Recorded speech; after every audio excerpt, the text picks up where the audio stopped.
Udah ini? Udah. Oke, sekarang kita wawancara sama Alvito Dinova.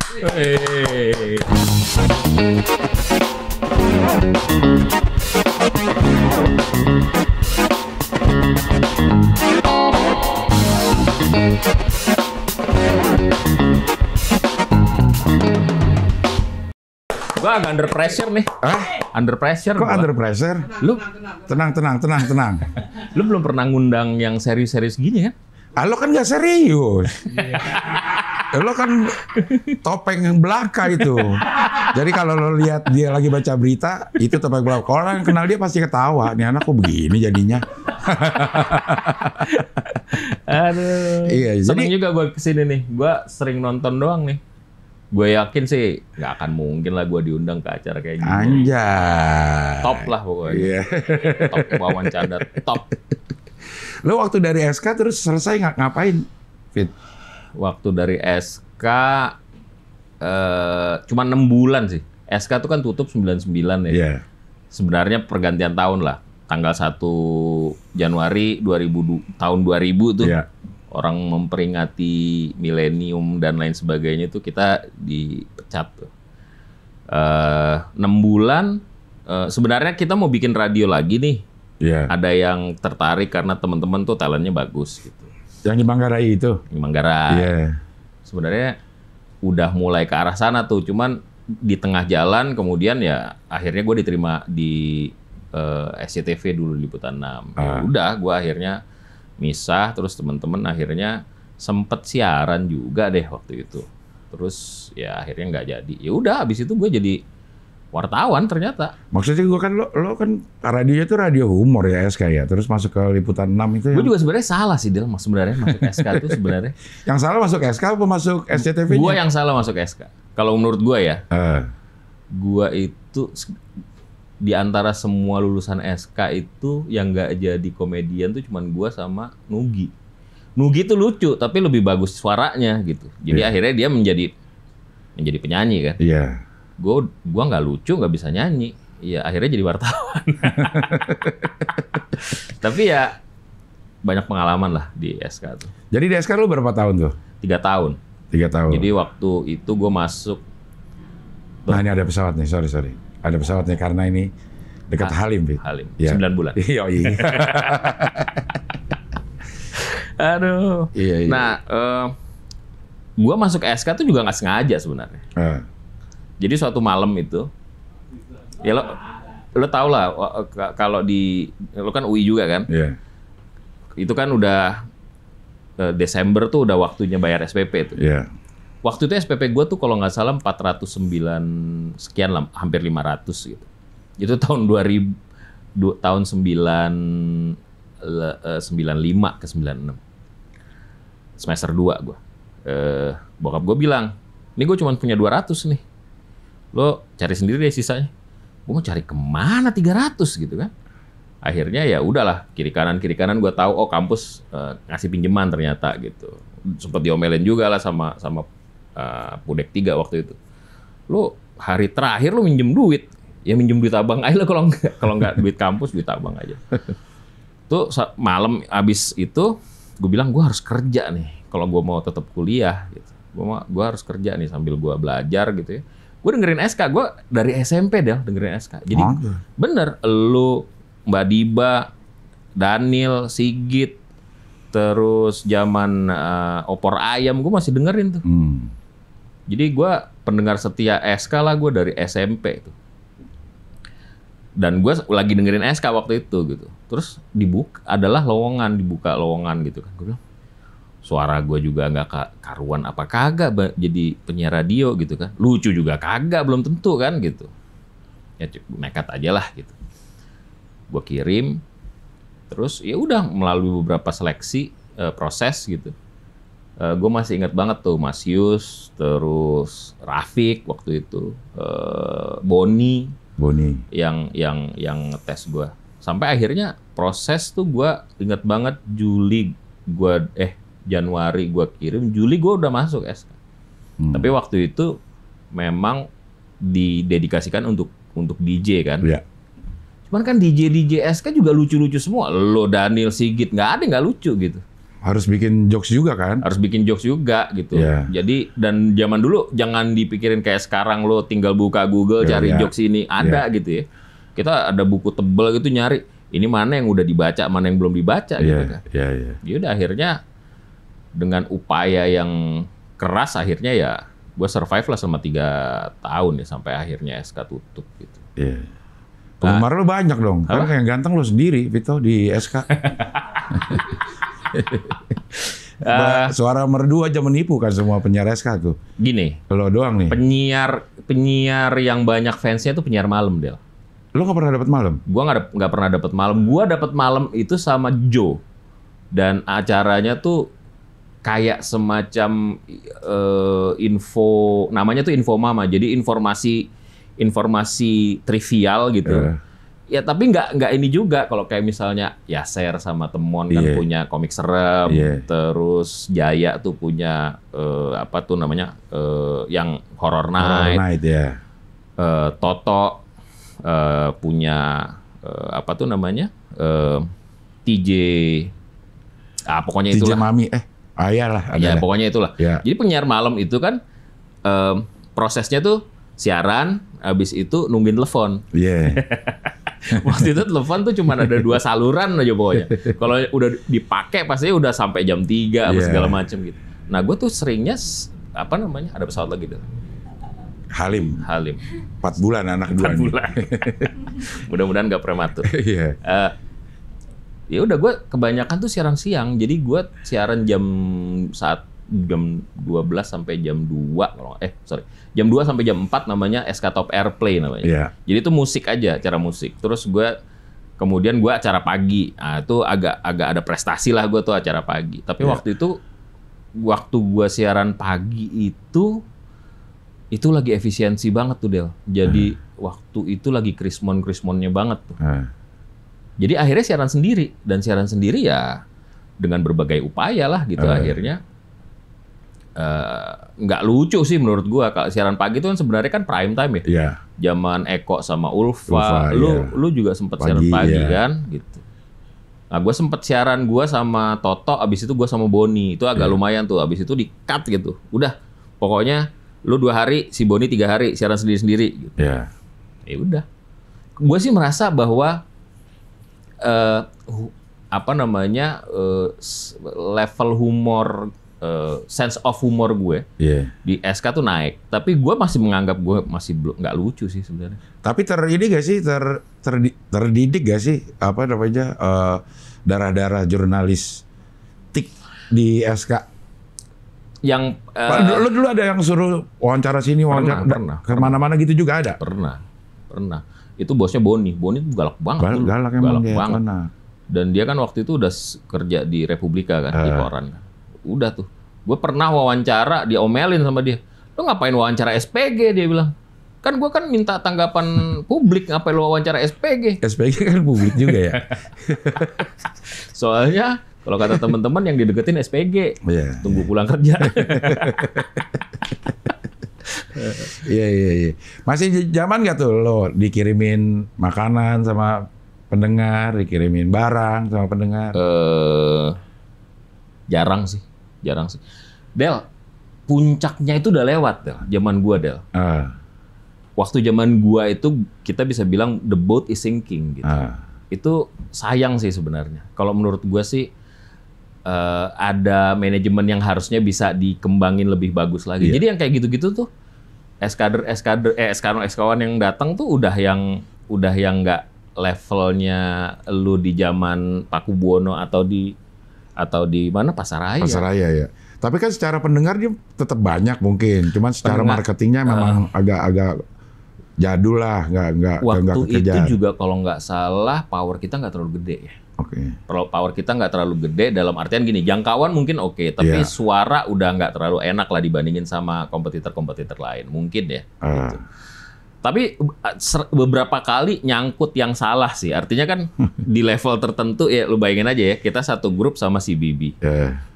Si Bibi waktu itu CBB itu radio dangdut gitu kan, satu kantor gitu. Itu kan agak bingung kan ya, segmennya beda gitu. sering ketukar-tukar. Pendengarnya CBB datang ke SK gitu ya. Akhirnya jadi pendengar SK juga akhirnya juga tukar-tukar. Kalau lo di zaman dulu di Pakubuwono, di Pasaraya segmennya jelas. Tapi kadang-kadang ada yang nyasar gitu. Jadi suatu ketika adalah pramugari salah satu maskapai yang udah nggak ada ya. Ya kita nggak usah sebut namanya, kita sebut aja Merpati Airlines ya. Nah, terus tiba-tiba sisa-sisa SK ini. Jokes khas ini, jokes khas. Iya, jokes. Iya. Ya paling nggak gue bisa menghibur keluarga gue. Jadi ada pramugari Merpati itu setelah gue siaran dan siaran siang nih, siang dia telepon gue dan lain sebagainya tuh datang gitu. Tempatnya kan nggak terlalu proper ya. Lo udah pernah kan ke JPN kan? Udah kan? Tempatnya nggak terlalu proper lah. Gue di bagian belakang tuh waktu itu lagi nonton TV malam-malam gitu. Dia bilang saya mau datang gitu. Ya udah datang aja. Alamatnya di sini. Tapi nggak ngasih tahu kapan gitu. Tiba-tiba datanglah 7 orang pramugari Del. Anjay. Malam-malam. Anjay. Di situ ada kawan-kawan kita berang-berang air tawar semua kan? Berang-berang. Aduh denger lagi setelah berang-berang. Yang ada di situ tuh berang-berang air tawar dan berang-berang air payau gitu. Pada kaget semua. Oh, ini pramugari siapa nih? SK-wannya siapa nih? Iya. Anjing SK-wannya siapa? Ya kan biasanya kan segmen ini SK-wannya ini. Dan itu jarang-jarang sih. Ya itu salah satunya lah menurut gua. Gua ketemuin, ngobrol sebentar. Gua kan awkward juga ya. Gak enak juga nemuin mereka di tempat kayak gini. Nah, tuh berang-berang datang satu-satu tuh. Ya dengan jokesnya kan. Kan kalau nggak jualan tampang kan ya nggak agak susah lah, ya. Jadi jualan jokes lah gitu. Kawan-kawan datang satu-satu. Udah semua tuh, udah rame. Gue tinggal. Akhirnya si ini jalan sama si ini jalan sama si ini, Itu aja sih kadang-kadang kadang-kadang 1-2 aja. Selebihnya kita bisa ngukur standarnya lah kayak gimana. Iya. Sayang sih kalau gue sih, makanya waktu SK baru itu, sort of SK itu yang lu sama Temon jadi pionirnya itu di gedung surveyor itu, gue punya ekspektasi, wah gue berharap nih SK ada lagi nih. Gitu. Tapi ternyata nggak terlalu ini ya. Nggak jalan juga ya ternyata. Dan sekarang kayaknya kalau mau dipaksa juga kayaknya udah masanya udah. Karena semua radio udah berhumor jadi lucu semua. Iya, gitu. benar. Kalau zaman dulu kan SK aja yang radio humor. Iya. Orang mendengarkan penyiar itu lebih senang mendengarkan penyiar daripada mendengarkan musik lagunya ya. Iya, betul. Iya. Jadi Temon sama Yaser itu siaran 2 jam itu lagunya cuman 7 ya. Sekitaran segitu. Selebihnya ngomong aja gitu. Dan hampir semua pendengar cewek itu meleleh dengan Temon. Iya, menganga. Iya, menganga. Iya. Mon, apa kabar, Mon? Aduh. Nah, kalau misalnya ditanya, teman-teman gue yang nggak dari SK tuh nanya, lo dulu pernah di SK? Iya. Terus siapa aja di era gue tuh yang jadi itu Temon. Lo udah nggak waktu itu ya, udah nggak ada. Temon, kemudian Tukul, Kiwil, Yadi Sembako, Nugi udah lewat. Udah lewat juga. Jadi gue transisi tuh, Nugi mungkin gue ketemu sama Nugi tuh setahunan kali. Tapi kau ketemu sama Jo loh. Jo kan bareng-bareng Nugi juga. Tapi kan Nugi udah sibuk banget kayaknya. Oh, oke, iya. Dia udah sibuk banget. Jo juga siarannya cuma weekend doang. Gue siaran sama Jo tuh cuma malam minggu aja. Gitu. Iya. Temon itu terkenal dengan penyiar sejuta SK-wan. Iya. Dan dia hafal satu persatu SK-wannya dia. Jadi kalau udah mulai menyimpang dibilang, lo ngerebut SK-wan. Kok bisa sih ada istilah ngerebut ya? Jadi waktu gue masuk ke SK itu, gue kan diterima di Manggarai. Iya. Gue masuk, gue lihat, oh ini yang namanya Temon, oh ini yang namanya ini. Gue bilang, nggak ada sesuai dengan ekspektasi kepala gua gitu. Kalau sekarang udah nggak bisa bohong kan? Iya. Misalnya si Vito nih jadi penyiar radio gitu, kan pasti punya sosial media. Orang bisa lihat, alah ya begini doang gitu kan. Kalau kemarin dulu kan, wah kayaknya gini. Temon itu memang yang paling banyak menipu sih. Kalau speak juga kayak madu tumpah kan manis. Orang sama dia cewek ya, sama dia tuh cuma 2 katanya. Kalau nggak tobat ketagihan udah. Banyak kan yang ketagihan sih. Iya. Banyak kan yang ketagihan. Iya. Nah, masuk ke dunia yang serius nih. Iya. Modal jurnalis nya apa? Nggak ada. Nggak ada. Kalau kan ekonomi ya. S1 gua akuntansi. Iya. Dan gua lulus tahun 2000. Iya. Zaman itu nyari kerja susah banget, Del. Jadi gua pernah cerita sama beberapa minggu yang lalu. Gua ketemu sama teman gue yang udah jadi dosen senior di kampus gua. Gua bilang, di angkatan lo 9 Gue 89. Lo 89 ya, gue 95. Gue nanya sama dia, kenapa sih di angkatan kita tuh yang jadi dosen banyak banget, ada 20 orang jadi dosen. Itu menurut gue angka yang besar sekali, dan jadi dosennya tuh bener-bener jadi dosen profesional gitu, bukan jadi dosen yang ya dosen tapi jadi profesional di tempat lain gitu. Ini bener-bener kerja di kampus gitu. Lu masih ingat nggak kita lulus tahun berapa? Kita lulus tahun 99 2000-an gitu. Jadi angkatan gue tuh lulus 99 2000 2001. Itu zaman paling susah nyari kerja, dia bilang. Jadi once ada lowongan langsung akhirnya ya bener. Jadi ketika gue lulus, gue belum lulus. Karena gue tahu kondisinya ini kan udah tutup nih. Gue tetap butuh buat gizi kan istilahnya gitu ya. Nah, gue ngelamar lah kemana-mana gitu.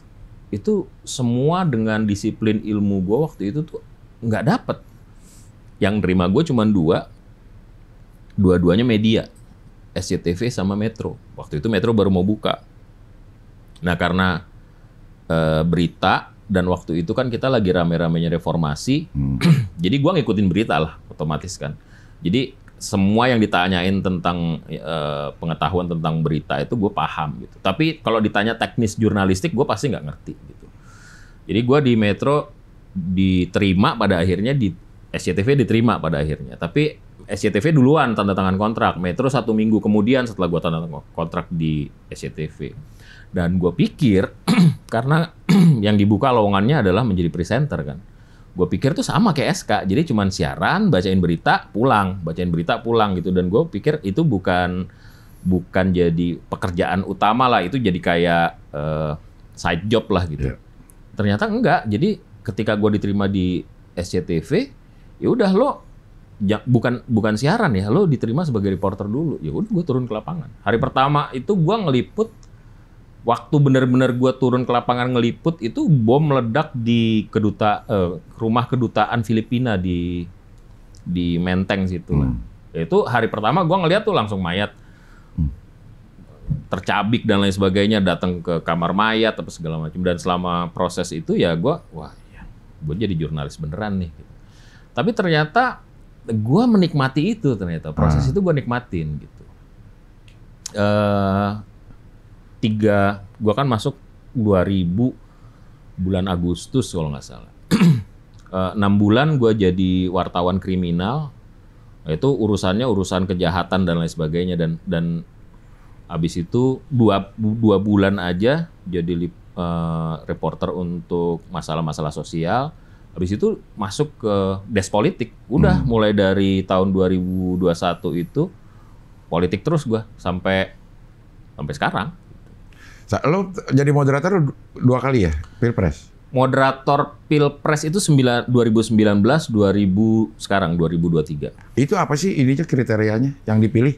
Yang pertama gini, KPU kan nggak punya kemampuan untuk bikin debat sendiri. Jadi dia harus nggalang partner, dan partner yang paling ideal itu adalah TV. Karena ini akan di-broadcast juga kan. Kalau audio udah nggak ada isu TV. Kalau radio, audio oke, visual nggak ada. Jadi TV yang di... Nah, TV itu banyak yang punya keinginan untuk ikut terlibat. Dan karena itu, supaya adil tuh dibikin konsorsium gitu. Ini debat pertama, gabungan si ini sama si ini. Kayak misalnya debat pertama itu kalau nggak salah TVRI sendiri. Which is oke lah, karena TVRI kan kita tahu sendiri ya, kemampuannya dan kapabilitasnya. Yang kedua itu, yang sekarang nih ya, yang kedua itu Trans TV, Trans 7, CNN, Berita 1 sama Kompas TV. Nanti yang ketiga itu MNC Group, 4 TV jadi satu, dan seterusnya dan seterusnya. Nah, setiap TV itu mengajukan presenter. Oh, mengajukan, bukan? Mengajukan. Oke. Jadi CNN, Trans TV, Trans 7 satu grup mengajukan 4 nama cowok, 5 nama cewek. Berita 1 mengajukan 1 nama cowok, 1 nama cewek. Kompas juga mengajukan 1 nama cowok, 1 nama cewek gitu. Nah, itu diserahkan kepada tim ses. Silahkan mereka yang pilih gitu. Karena kan tim ses punya perhitungan sendiri untuk menentukan siapa yang jadi moderator. Yeah. Yang pertama menurut dia yang paling penting adalah soal netralitas dan objektivitas gitu. Nah, itu yang pertama. Jadi nanti mereka putuskan, mereka seleksi, akhirnya terpilihlah. Kayak misalnya kemarin gua sama Liviana dari Kompas gitu yang terpilih gitu. Nah, setelah itu kita harus tanda tangan fakta integritas. Apa isinya tuh? Intinya tuh ya lo melaksanakan kerja sesuai dengan apa yang harusnya lo kerjakan, dan kemudian menjaga netralitas, objektivitas, dan lain sebagainya. Rule of the game-nya tuh kaku banget, Del. Jadi gue mau cerita gini, moderator debat itu tidak seperti moderator talk show kayak Mata Najwa atau kayak ILC atau kayak Rossi dan lain sebagainya. Oh sorry, padahal bayangan kita akan jadi kayak seperti gitu. itu. Enggak. Jadi itu udah gue pelajari sejak bahkan sebelum. Jadi gini Del, gue memandu debat politik itu dari tahun 2004. Waktu itu pilkada baru dibuka tuh keran liberalisasinya. Jadi kita bisa milih sendiri kepala daerahnya, dan dalam proses itu harus ada debat gitu. Nah, itu sejak awal tuh udah dikasih rambu-rambu. Sebenarnya gini, secara umum moderator tuh fungsinya cuma 3. Dan tugas tupoksinya istilahnya, tugas pokok dan fungsinya cuma 3. Yang pertama itu membacakan pertanyaan yang disusun oleh panelis. Nah, di debat sering banget ya pesawat ya. Iya, lo sih nanya ya. Yang pertama itu membacakan pertanyaan dari panelis. Dulu waktu zaman gua debat pilkada, panelis bisa nanya sendiri. Which is sebenarnya bagus sih menurut gua. Jadi panelis itu dengan kepakarannya dia bisa nanya langsung. Cuman karena satu dan lain hal, akhirnya panelis itu tugasnya hanya menyusun pertanyaan, kemudian diserahkan ke moderator dan dibacakan oleh moderator. Karena itu ada satu sesi antara panelis dan moderator, kita nggak terlibat dengan konten. Kita cuma ngukur gini, pertanyaan itu harus bisa ditanyakan dalam durasi 20 detik. Kalau misalnya lebih dari 20 detik, harus di compact lagi, reshape lagi. Berarti udah tahu sebenarnya pertanyaannya sebelum diundi yang dapat nomor-nomor ini. Pertanyaannya tuh disusun kan gini, ada 6 subtopik kemarin. Waktu gua ya, 6 subtopik, dan masing-masing subtopik itu ada 3 pertanyaan. Jadi 3 kali 6, 18. Jadi 18 pertanyaan itu kita itu ketemu sama panelis untuk menyusun redaksi yang tepat. Karena kan gini, panelis itu kebanyakan scholar, kebanyakan pakar keilmuan ya. Akademisi. Bahasa mereka yang mereka gunakan adalah bahasa tulis. Sementara itu debat menggunakan bahasa tutur. Nah, kami sebagai jurnalis televisi atau sebagai anchor itu biasanya menggunakan bahasa tutur. Karena itu ini disinkronisasi nih, bahasa yang tadinya bahasa tulis menjadi bahasa tutur dalam kurun waktu 20 detik gitu. Nah, itu disusun, itu kita nyusunnya tuh Jumat siang. Jumat sebelum sholat Jumat tuh gue masih ingat. Sebelum sholat Jumat udah selesai, habis itu gue ke JCC waktu itu untuk persiapan. Di karantina nggak? Nggak. Karena moderator nggak punya ruang untuk nyusun pertanyaan kan. Yang di karantina itu panelis. Tapi kan akhirnya tahu loh sebelum lo baca. Tahu. Cuma what's the point juga, waktunya cuma terbatas kan. Dan sekarang gini sih, kalau misalnya ini bisa bocor. Banyak. Ada 3 pihak yang bisa ngebocorin pertanyaan kalau misalnya mau. Dan gua rasa sih agak riskan ya. Karena pertanyaannya banyak, 18 gitu. Mana pertanyaan yang mau lo bocorin gitu. Dan itu panelis, KPU sendiri, dan moderator. Ini hasil diskusi kita di hari Jumat itu, di Jumat siang itu udah disusun sedemikian rupa, tulisannya, wordingnya apa segala macam, di print. printnya kemudian dimasukin ke dalam amplop, disegel, diserahkan ke KPU gitu. Nah selebihnya udah nggak ada ini lagi gitu. Nah kalau menurut gua waktunya nggak akan cukup juga lo ngebocorin di hari itu untuk debat jam 7 malam, ya. Untuk nyusun jawabannya seperti apa, untuk kandidatnya menghafalkan jawaban itu. Ya. Dan itu lo harus hafalin 18-18-nya karena itu diundi kan. Ya. Itu yang kemudian panelis kok kerjanya cuma ngambil bola gitu kan. Ya. Kritiknya seperti itu. Nah, itu yang sebenarnya itu yang pertama ya, membacakan pertanyaan. Yang kedua itu ngatur traffic. Atur traffic itu udah pakem banget. Sesi pertama itu pernyataan pembuka yang berisi visi misi sama program.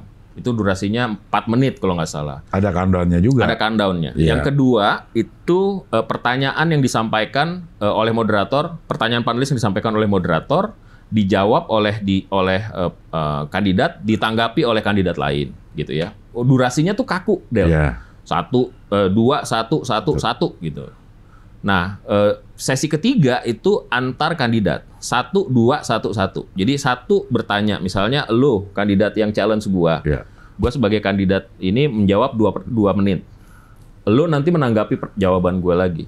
Dan gua akan menanggapi tanggapan lo lagi 1 menit. Jadi 1, 2, 1, 1. Yeah. Ada nggak ruang di luar itu untuk moderator melakukan improvisasi? Nggak ada.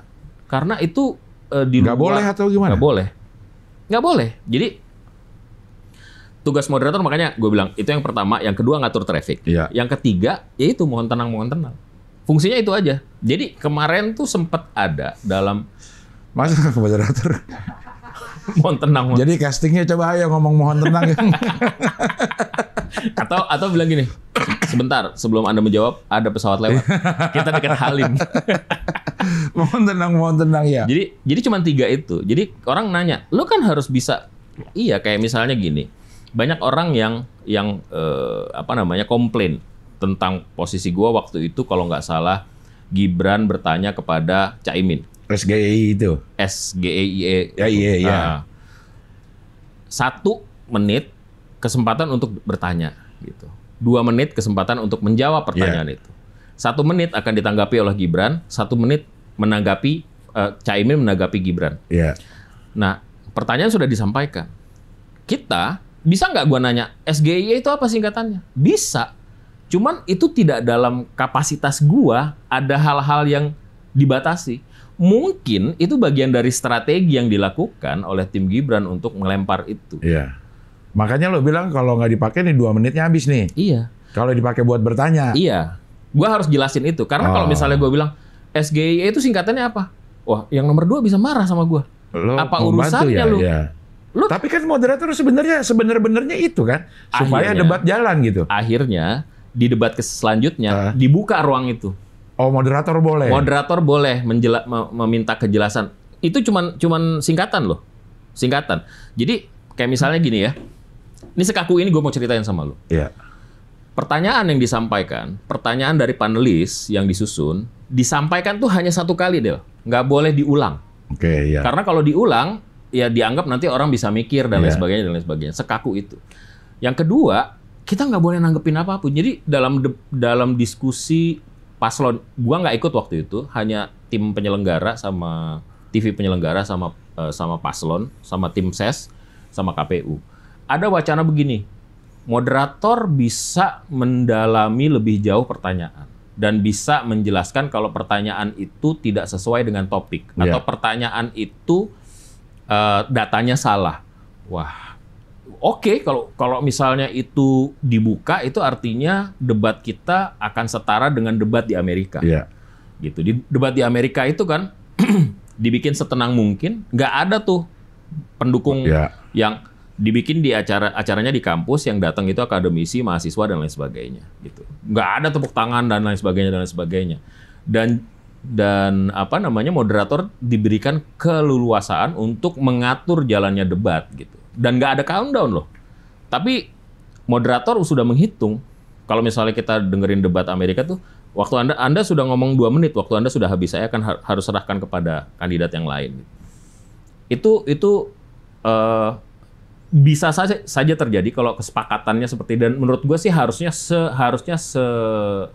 sebebas itu. Ya. Kalaupun ada panelis, nggak usah terlalu banyak panelisnya. Panelis boleh bertanya dan boleh men-challenge kandidat gitu. Jadi kalau misalnya dengan peraturan yang kayak begini, si capres atau cawapresnya pun kayak misalnya melanggar ketentuan, nggak punya hak juga untuk ngetopin itu. Misalnya ya, pada saat nanggapin dia nanya.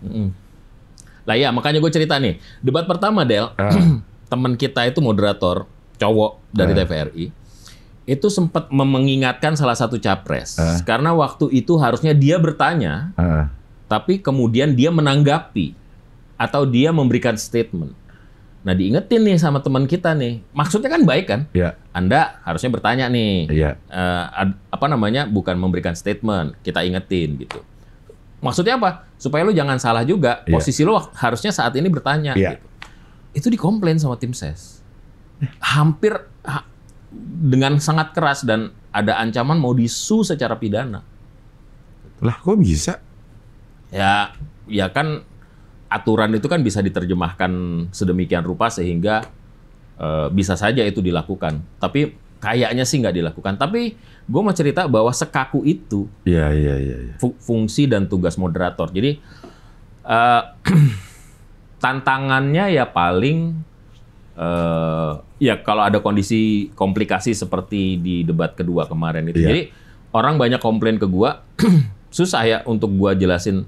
Karena gini, orang mungkin lagi marah, ya, dan gue dianggap tidak, kan mereka marah sama dua pihak, sama Gibran yang dianggap lo menggunakan istilah supaya orang terjebak dan tidak bisa jawab. Yang kedua ke moderator, kenapa lo nggak mendetilkan singkatan itu, gitu. Nah, kalau buat moderator nggak punya kapasitas untuk menjelaskan itu. Maksud gue selama briefing, selama persiapan gitu, pernah terfikirkan nggak sih bahwa ini akan ada seperti itu? Ya kan seperti yang gue bilang, ada usulan agar moderator itu bisa bilang pertanyaan lo nggak sesuai dengan topik ya, gitu. Atau kemudian data lo salah ya. Atau kemudian mengomentari jawaban atau pertanyaan yang itu di-cut, nggak boleh. Maksudnya usulan itu dari siapa tuh? Dalam dinamika diskusi paslon, tim paslon, tim ses antar tim ses, KPU sama TV penyelenggara. Dan itu kemudian langsung nggak dibolehin, nggak seperti itu. Karena akhirnya yang jadi bulan-bulanan pasti moderator. Iya. Tuh. Dan ini kan sangat-sangat gini sih ya. Kalau misalnya sekaku ini aturan buat moderator yang berpihak pun sebenarnya pada akhirnya tidak bisa melakukan apa-apa.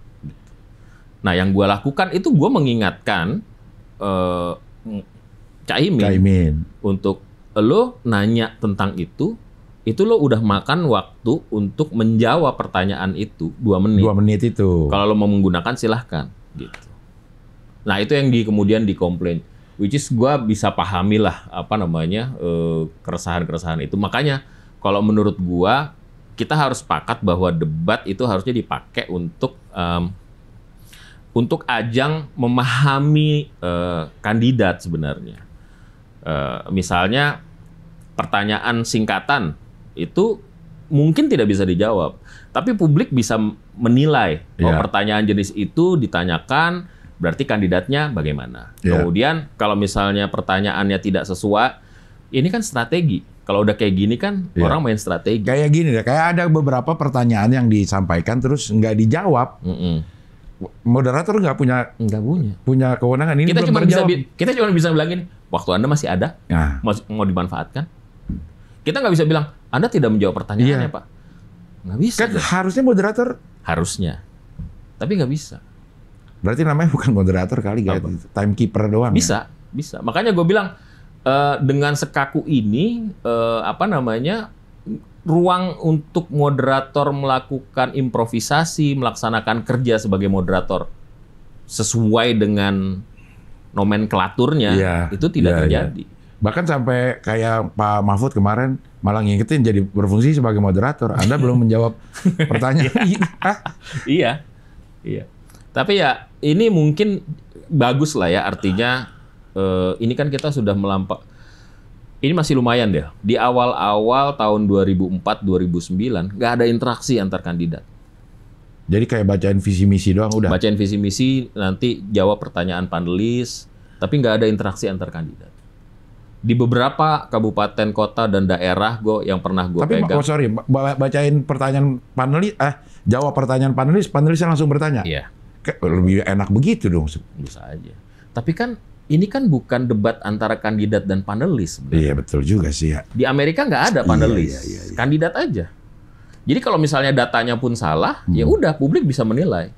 Kalau misalnya sikapnya salah, publik bisa menilai. Kan tujuannya ada debat itu kan sebenarnya untuk memberikan ruang kepada publik yang tadinya cuma ngelihat billboard aja, yang tadinya cuma ngelihat di TV sepotong-sepotong aja, itu akhirnya jadi lengkap tuh. Wah, dia kalau misalnya marah kayak gini, kalau misalnya dia nyela kayak gini, kalau misalnya dia bercanda kayak gini. Iya. Kan kalau di ilmu komunikasi kan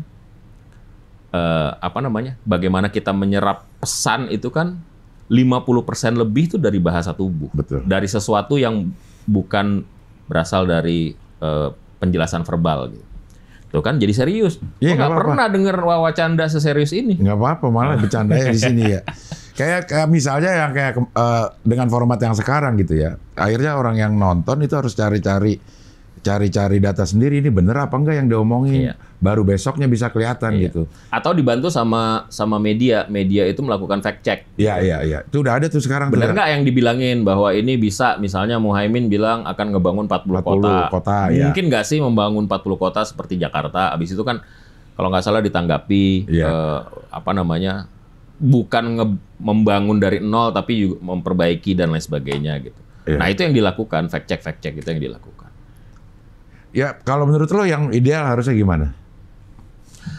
Ketemu tiga-tiganya atau kayak aturan setengah kompetisi lah, saling ketemu tapi berdua-berdua gitu? Kalau misalnya tiga-tiganya hadir. Diberikan ruang moderator. Soal susahnya begini sih. Kita tuh selalu dituding, lo berpihak dan lain sebagainya, tanpa melihat dulu substansinya seperti apa. Fungsinya mereka seperti apa. Termasuk juga panelis. Panelis tuh ada 11 loh kemarin. Untuk menjaga supaya tidak ada pihak yang dominan. Artinya kan bisa aja panelis ini mungkin bukan tim ses langsung, tapi kemudian terafiliasi aja ya. Mungkin terafiliasi, mungkin punya simpati, ya kita nggak tahu lah ya. Tapi itu 11 panelis gitu.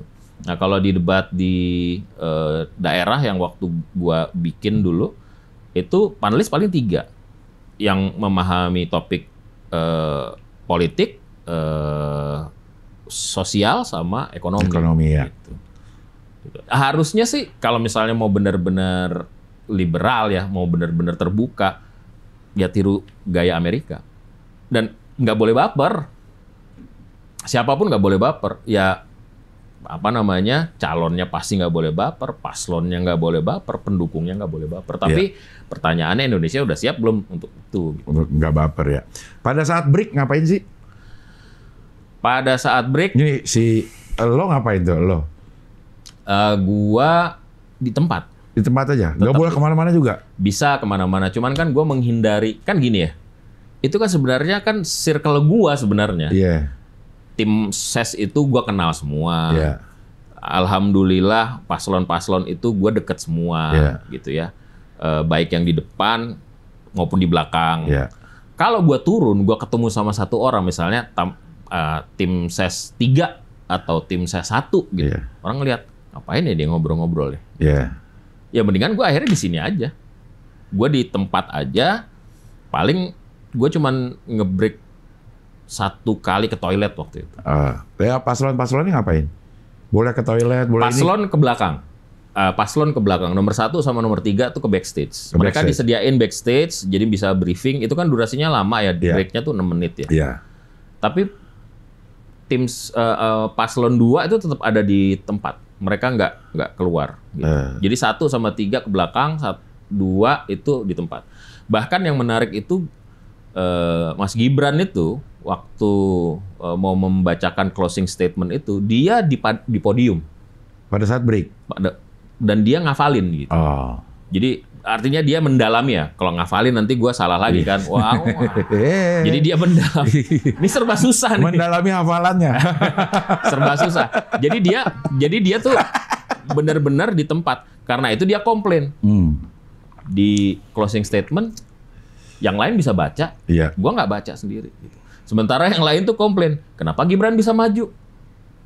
Sementara yang lain, gue nggak tahu deh. Di briefnya beda-beda. Sepemahaman gue, nggak ada aturan boleh bergerak atau tidak bergerak. Sepemahaman gue yang gue iniin ya. Kayaknya ruang gerak itu diberikan kebebasan. Mungkin gue bisa salah. Jangan dibully lagi. Ya nanti kita cek bareng-bareng. Enggak, gitu. sebelum dimulai semua acara ini, ketemu nggak tuh moderator sama para... Enggak. Ada briefing...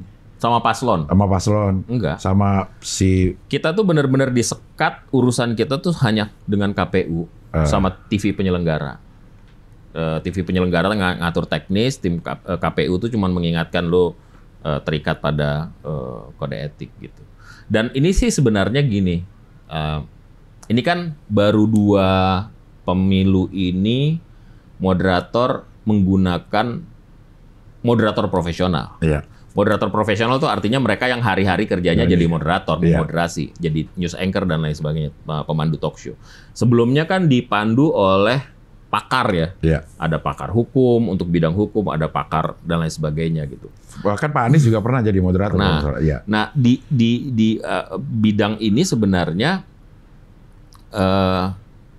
buat anchor, buat jurnalis, ini adalah titik di mana mereka menunjukkan kapasitas mereka sebagai jurnalis yang profesional. Kan jurnalis itu harus berimbang, objektif, dan independen kan. Nah kalau misalnya kemudian dia ngaco, dia kan mematikan karirnya sendiri nih. Yeah. Sama seperti gue bilang gini, orang mungkin banyak menuding survei-survei yang dilakukan oleh lembaga survei. Oh ini berpihak dan lain sebagainya. Kalau lo mau tahu, lo lihat aja quick count. Ini untuk lembaga survei yang benar-benar hidup dan matinya di survei ya. Artinya kredibel lah. Kan ada lembaga survei yang nongolnya 5 tahun sekali, 5 tahun sekali. Tapi kalau ada lembaga-lembaga yang ada terus gitu, mereka mempertaruhkan kredibilitas mereka di quick count. Jadi mereka nggak akan mungkin main-main, harusnya. Harusnya mereka nggak akan mungkin main-main. Karena ini kredibilitas. Once dia melenceng aja, orang akan ingat terus, wah lo meleset cukup banyak dari hasil yang... Nanti kalau bikin survei nggak dipercaya lagi selama-lamanya. Betul. Iya. Jadi quick count itu adalah uji kredibilitas untuk lembaga survei. Debat adalah uji kredibilitas buat jurnalis-jurnalis profesional. Gitu. Jadi menurut gue sih agak membahayakan mereka sendiri kalau mereka nekat. Macam-macam ya di situ ya. Kecuali mereka kemudian ya udahlah habis itu gue jadi apa gitu. Komisaris. Kalau menang. Iya. Iya. Tapi sejujurnya lo ada lebih banyak mana? Ngerasa repot, kesel, apa bangga jadi moderator? Begitu selesai ya. Kalau kepilih mah pasti, asik jadi moderator nih. Sebenarnya sih gini, waktu kepilih kedua itu gue udah bilang sih sama teman-teman, gue jangan diajuin lagi deh. Gitu. Yang pertama, gue udah dapet kan. Yeah. Ini kan ada gue kan udah 23 tahun nih Del, kerja di bidang ini. Dan gue tahu tuh tahapan-tahapan. Maksud gue, kasih kesempatan sama yang lain gitu. Sama yang belum pernah atau mau mencoba atau kan harus ada harus ada regenerasi lah gitu. Terus itu jawaban seriusnya. Jawaban gak seriusnya gue udah gendut gue bilang. Gue udah lebar banget. Jadi kan gue 2019 itu kan gue pindah ke media online. Tadinya gue di TV. Di TV itu tertib Del. Jadi lo gemuk dikit kan kelihatan di layar tuh. Kan? Jadi karena gue udah pindah ke online, gue menikmati hidup lah. Gue makan seenaknya, nggak teratur dan lain sebagainya. Gue udah bilang sama TV penyelenggara, sama teman-teman. Gue ini udah lebar, gue bilang. Menu-menuhin layar, gue bilang. Kasih yang lain gitu. Teman-teman bilang, enggak lah udah lu aja. Gitu. Akhirnya diajuin lah nama gue. Dari sekian banyak nama yang itu. Dan kepilih lagi. Nah setelah debat sih gue... ya cuma cuma bersyukur aja udah selesai kerja, tugas gue udah selesai. Mudah-mudahan harapannya setelah menonton debat, publik yang tadinya belum punya pilihan bisa milih, yang tadinya pilihannya menurut dia nggak tepat, dia bisa menentukan pilihan yang tepat. Udah gitu aja. Iya. Nah harapan lo nih yang ketiga, moderator harusnya punya apa namanya? Moderator dikasih ruang untuk lebih inilah. Yang pertama, pilihlah moderator yang semua percaya. Nah ini agak susah gitu ya, dipercaya oleh semua pihak gitu. Karena udah dipercaya, berikan keleluasaan sama dia gitu. Dan cek aja track recordnya si moderator ini. Sama lah kalau kayak kita milih politisi kan lo katanya harus ngecek track record. Yeah. Nah ini kan ada jurnalis-jurnalis yang akan jadi moderator nih, cek aja track recordnya. Kalau misalnya beres, dia nggak akan mungkin lah ngerusak karir dia di satu kali pertemuan itu. Iya. Kecuali kalau dia hilaf ya, kan manusia kan bisa hilaf gitu, atau kepleset atau kayak gimana gitu. Iya. Tapi kan kalau dengan format yang masih sama, aturan yang masih sama, terus nggak bisa ngapa-ngapain. Makanya itu kan dibuka ruangnya pelan-pelan. Jadi kalau nggak salah tuh terkait dengan singkatan itu, KPU tuh kemudian menyepakati dengan tim ses, kalau ada singkatannya harus dijelasin, gitu. Tapi kalau misalnya singkatannya nggak dijelasin, moderator berkewajiban untuk menanyakan kepada si penanya, kandidat penanya, itu singkatannya apa kepanjangannya. Oke, singkatan. Kalau pakai istilah bahasa Inggris lah misalnya, nggak boleh juga. Gua nggak tahu ya, itu hal baru lagi itu. Iya kan masih. Ntar pakai istilah hukum bahasa Belanda? Nggak tahu gua. Kan bukan singkatan. Makanya kan sebenarnya gini, kita sering nonton talk show dengan moderator-moderator yang kawakan lah. Mereka seluas itu. Ketika mereka menjadi moderator debat, itu akan hilang semua. Dan dia akan masuk ke dalam kotak-kotak yang nggak bisa mereka lewatin. Gitu. Ini, lo tau nggak, ini apa namanya referensi debat yang kayak gini ada di negara mana ya? Kesepakatan ini sih. Ini kesepakatan. Kayak misalnya, pernah di satu masa ada kesepakatan nggak boleh saling nyerang ya. Gitu. Jadi ini cuma lurus aja, nyamping nggak boleh gitu. Gua waktu 2019 tuh eksperimen. Instead of 1-2-1-1 atau misalnya 1-1-1-1 misalnya durasi yang dipakai. Ini ruang interaksi lo 5 menit deh. Silakan saling bertanya. Iya. Yang ngatur moderator trafiknya. Nggak boleh. Itu nggak ada masalah. Debat waktu itu gue menjadi moderator Wapres ya. Iya. Itu nggak ada isu Wapres. Orang masuk, Sandi langsung cium tangan Kiai Ma'ruf. Udah selesai di situ menurut gue. Iya. Udah selesai. Perdebatan selanjutnya nggak akan jadi isu apapun gitu. Nah kalau ini kan dilingkupi dengan banyak drama nih. Ya kan di 2023 ini kan lingkup dramanya banyak banget nih. Dan salah satu yang pengen banget ditonton orang adalah debat Cawapres. Cawapres justru. Kalau yang kemarin mah debat Cawapres mah ya cuma tonton-tontonan aja lah gitu. Kalau sekarang ini benar-benar karena ada sosok-sosok yang pengen dicermati nih. Gitu. Iya. Jadi itulah yang kemudian apa namanya jadi tambahan komplikasi. Gitu. Iya. Kalau pakai mic 3 itu apa sih alasannya? sama di belakang itu. Gue di tubuh gue tuh Del ada 3. Yang pertama itu apa namanya countryman istilahnya ya. Kalau teman-teman teknis pasti tahu countryman. Kita tuh penampil nyebutnya skin tone. Skin tone. Iya, skin tone. Bisa. Atau kutil. Karena kayak kutil kan di sini kan. Itu satu. Itu mainnya. Itu yang dipakai. Itu yang main. Cuma kalau misalnya ini mati gimana? Harus ada cadangan. Kasih lagi sebenarnya. Makanya cadangan yang satu lagi itu ditaruh di mic, di dasi. Clip on ini. Clip on kayak gini. Ya. 2. Satu lagi di meja ada hand mic. 3. Jadi kalau misalnya ini mati, ini masih bisa nyala. Kalau misalnya ini mati juga ya udahlah kehendak Tuhan lah gitu. Iya. Satu lagi buat moderator itu ada earpiece. Karena kita harus dengerin produser kan. Abis ini lo apa, abis ini apa. Sorry, produser dari KPU? Enggak, produser tim penyelenggara. Oh, oke. Tim penyelenggara. Pak, yang diawasi oleh KPU kan. Oke. Nah, di apa namanya kandidat itu 3. Yang satu sama kayak gua, yang cadangan juga dan ada hand mic. gitu. Jadi tiga-tiganya ini berfungsi gitu. Jadi nggak ada yang pakai earpiece dari TV penyelenggara ya. Iya. Ya kita bisa menuduh, oh dia pakai earpiece. Ya mungkin dia siapin, tapi bukan dari TV penyelenggara. TV penyelenggara tuh fix nggak ada earpiece, nggak ada alat komunikasi dengar. Gitu. Jadi tujuannya itu ada mic di situ. Kalau misalnya mati, kan ada sesi di mana mic-nya Caimin jatuh tuh. Iya. Artinya kan Caimin juga punya mic gitu, dan dia pakai ini juga gitu. Nah itu sebenarnya cuma untuk antisipasi aja sih. Tapi kan maksudnya kan banyak juga acara live, banyak juga acara live yang penting, nggak segitu-gitunya. Gue pernah debat Jakarta ya. Iya. Waktu itu gue mandu debat tambahan tuh karena nggak debat kedua kalau nggak salah, karena 3 pasang juga. Itu sempet audionya mati. Dan itu jadi masalah, Del. Ketika si kandidat mau bertanya atau menjawab pertanyaan, audionya mati. Wah, itu jadi isu banget itu. Wah, ini disabotase dan lain sebagainya. Karena itu TV penyelenggara eman-eman tuh antisipasi banget supaya nggak ada satupun yang mati. Bahkan gue bilang, ini tadinya hand mic ini harusnya pakai kabel, gue bilang. Karena kalau semuanya pakai frekuensi, begitu frekuensinya bermasalah, mati semua. Kenapa nggak pakai kabel? Pakai kabel repot nanti, ngelewer kemana-mana, dia bilang. Tapi intinya sih sebenarnya itu. Memang hanya untuk antisipasi satu mic mati? Ya. Jadi ada 3.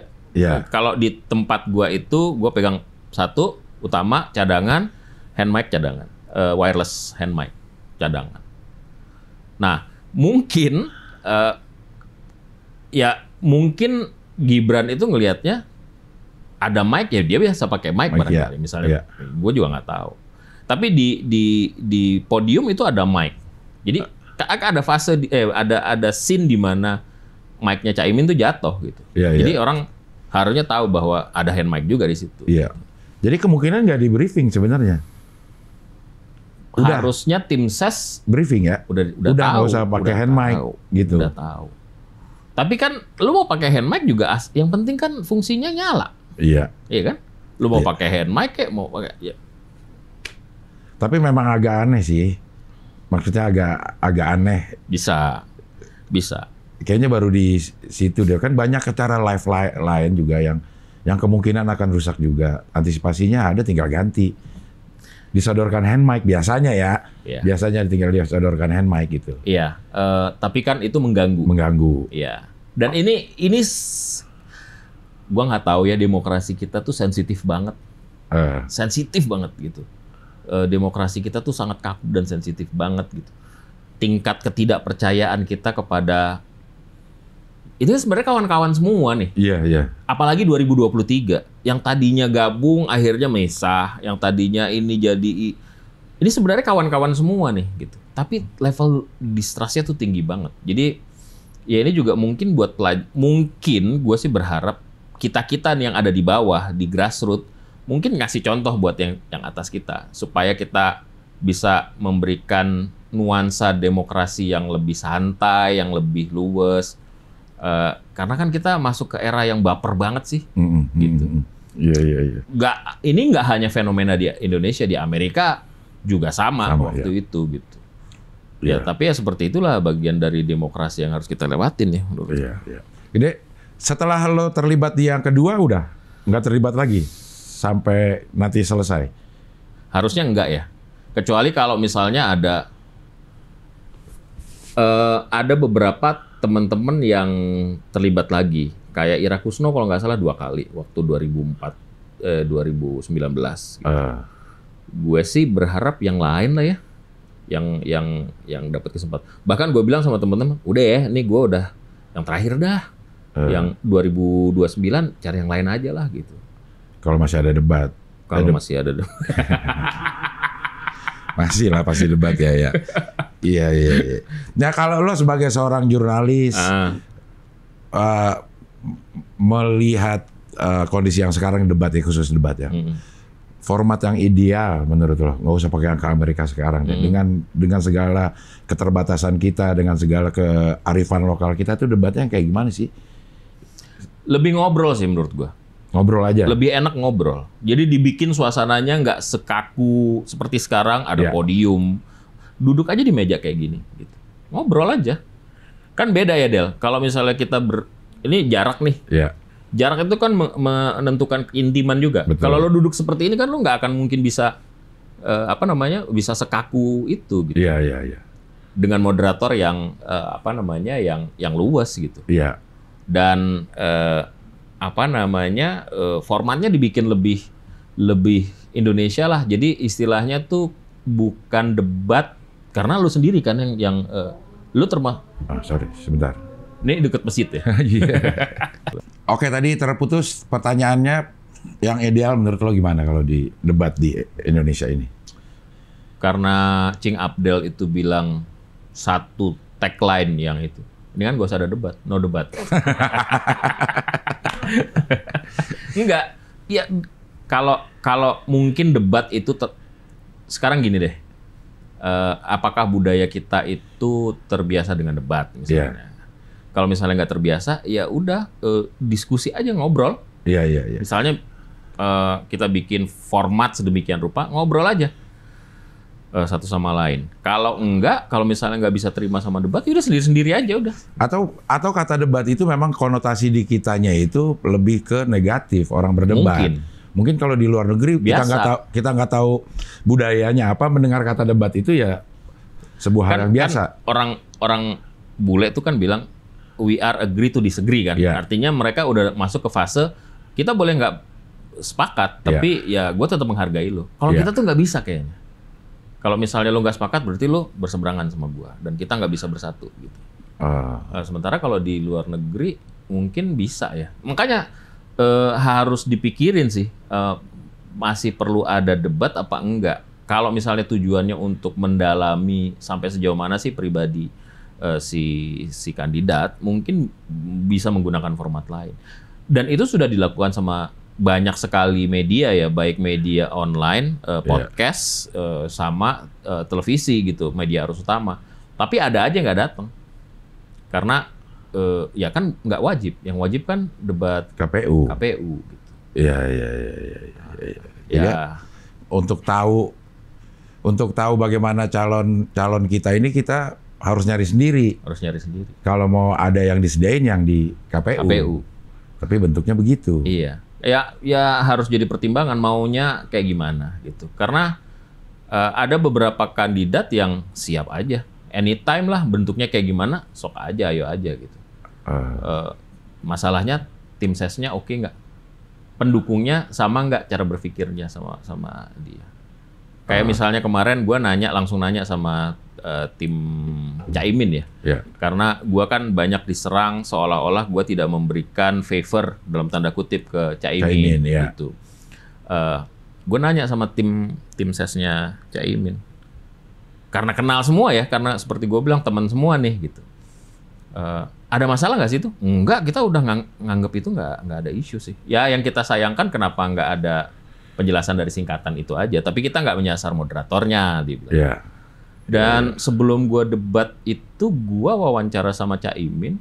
Jadi kebetulan sebelum debat, gue sempet punya wawancara sama Caimin, wawancara sama Pak Mahfud. Gue udah bilang sama timnya Mas Gibran, bro, gue udah wawancara Caimin, gue udah wawancara Pak Mahfud nih. Yang belum nih cuma Mas Gibran doang. Lo mau nggak nih gue wawancara? Kalau enggak ya nggak apa-apa juga, karena gue cuma ngasih tahu aja bahwa gue udah wawancara 2 orang ini. Artinya hubungannya nggak ada isu. Cuman kan masyarakat di luar, teman-teman yang ada di luar tuh mungkin nggak tahu, seperti gue bilang, fungsinya moderator sekaku itu. Iya. Nah, ini terakhir pertanyaan.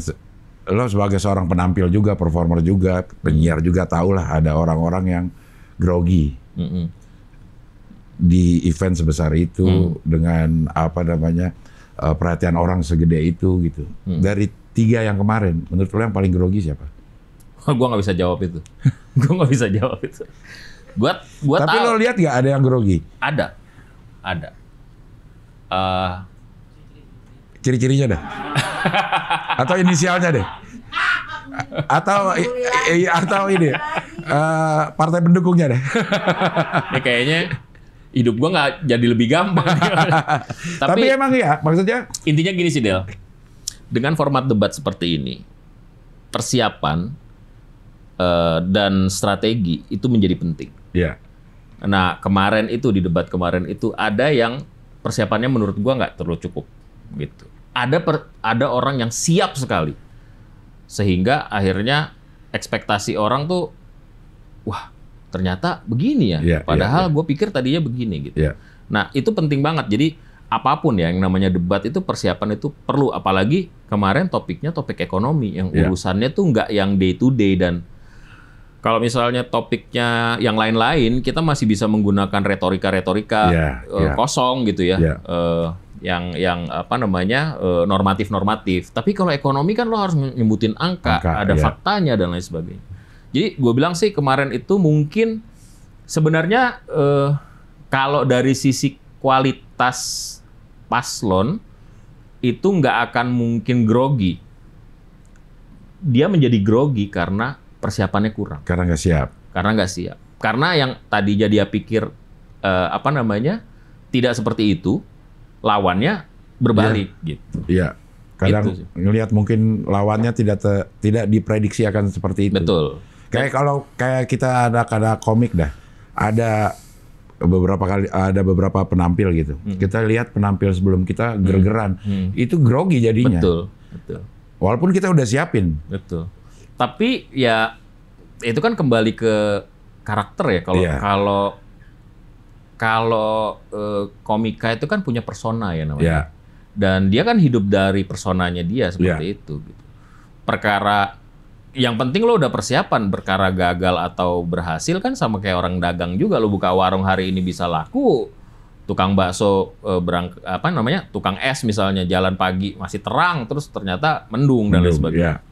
Kalau menurut gue sih ya itu semua bisa terjadi. Yang paling penting lo punya persiapan, personal lo kayak gimana gitu. Jadi jangan, karena kan lo harus punya satu kekasan ya kalau misalnya di kandidat politik gitu. Selain track record lo, orang juga harus suka sama lu gitu di Indonesia itu. Dan mungkin di semua negara demokrasi ya, orang harus suka dulu, baru kemudian orang tahu dulu, orang suka, orang milih kemudian. Gitu. Iya.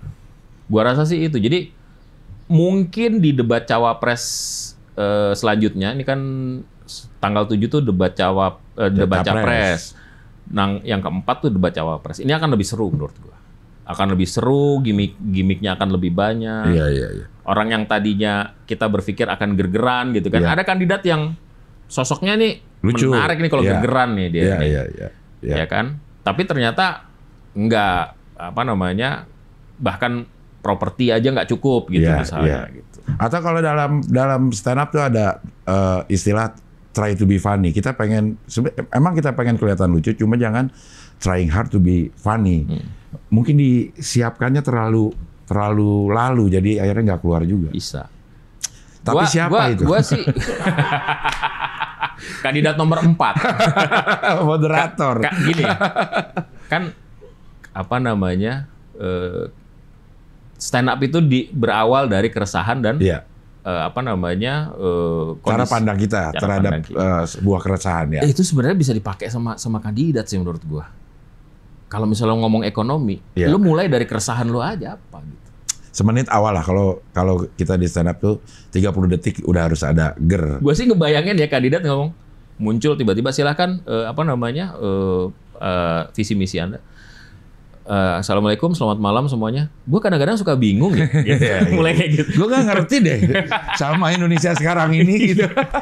Kenapa enggak gitu? Apa sih sebenarnya? Kan ini kan part of this itu bukan part of this. Most of ini show. Ini tentang show gitu. Betul. Dan show itu nggak ada yang nggak pakai persiapan menurut gue deh. Iya. Jadi kenapa nggak mulai dengan itu? Menurut gue nih bapak-bapak nanti mungkin harus ada satu orang jadi kombutnya gitu. Iya. Jadi selipin dikit lah. Udah ada kombutnya tuh masing-masing, cuman salah kali kombutnya. Punchline-nya tuh harus ada. Ada gitu. Di 30 detik pertama untuk narik simpati. Gue pernah ingat ya waktu kita bikin debat, bukan debat sih. Jadi ini adu visi ekonomi di 2009 kalau nggak salah. Bu Mega, Pak SBY sama Pak JK itu 2009 kalau nggak salah. Gue karena kita kerja sama-sama Kadin, formatnya town hall, jadi satu orang cerita ke anggota Kadin dan anggota Kadin yang nanya. Jadi bukan formatnya debat. Gue bilang, sisipin humor, Pak. Humor tuh selalu mungkin juga karena didikan SK juga gue berpikir. Tapi kan ilmu komunikasi juga bilang humor itu akan sangat membantu. Yeah. Dan Pak SBY waktu itu dengan berbagai effort melakukan itu. Satu-satunya yang menceritakan joke ketika awal itu Pak SBY misalnya. Nah ini kenapa enggak debat dibikin gayeng aja, dibikin bercanda aja. Iya, iya. Tapi waktu juga sih masalahnya. Ya 2 menit. 2 menit. Iya, 2 menit. Misalnya kalau misalnya ditanya ini singkatan ini apa? Ah, Mas nih SKSD deh, misalnya gitu. Ngomong pakai singkatan lagi ya. Jadi ngobrolnya pakai singkatan-singkatan. Ya, kenapa TTA, sih demokrasi gitu. kita nggak dibikin fun gitu loh?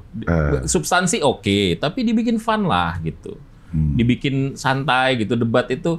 Karena kan pada akhirnya Pak Mahfud sudah kenal sama Pak Muhaimin lebih lama. Pak Muhaimin sama Pak Mahfud pasti kenal Mas Gibran sebelumnya gitu. Atau apalagi Mas Ganjar, Mas Anies, dan Pak Prabowo pasti udah saling mengenal gitu. Ini kan pada akhirnya kita juga nggak pernah tahu Pak Prabowo akhirnya bisa bersatu sama Pak Jokowi. Nggak mustahil juga nanti siapapun yang jadi presiden, 2 orang ini jadi menterinya juga. Iya, makanya kan ada yang bilang alhamdulillah kita udah dapat capres dan cawapres dan 4 menteri. Makanya menurut gua ya udahlah dibikin santai. Kita kan jangan banyak-banyak suuzon misalnya gitu. Kecuali lo punya data. Jangan pakai kayaknya. Kalau pakai data tunjukin datanya gitu. Tapi kalau enggak ya udahlah dibikin santai aja. Demokrasi ini 5 tahun sekali, lu juga nggak dapat apa-apa, bro. Mereka jadi apa nggak ada. Ya yang penting semuanya berjalan dengan baik, Indonesia menjadi lebih baik. Udah gitu aja. Oke, Alvito Dinova, terima kasih. Jadi tahu backstage-nya debat cawapres kemarin dengan segala hiruk pikuknya. Malah nggak hiruk pikuk sih ya kan udah. Jangan lupa untuk nonton 54 show. 54 tuh umur lo ya? Umur gue 54 ya. 54 ya? Iya. 54 show tanggal 20 Januari. Masih ada nggak tiketnya? Masih. Ini tanggal berapa? Masih ada kayaknya lah. Masih ada tiket. Ya. Jangan lupa beli. Lo datang ya? Layak untuk nonton. Lo datang ya? Insya Allah. Iya. Dapat gratis kah? Gratis lah. Tinggal ditukar uang. Barter. Iya. Thank you ya, Vito ya. Thank you. Sehat Abdel. Selalu, berkah terlalu. Amin, sama-sama. 2024 lebih baik dari 2023. Sama-sama sukses. Oke, sampai ketemu lagi di wawancara dengan tamu berikutnya.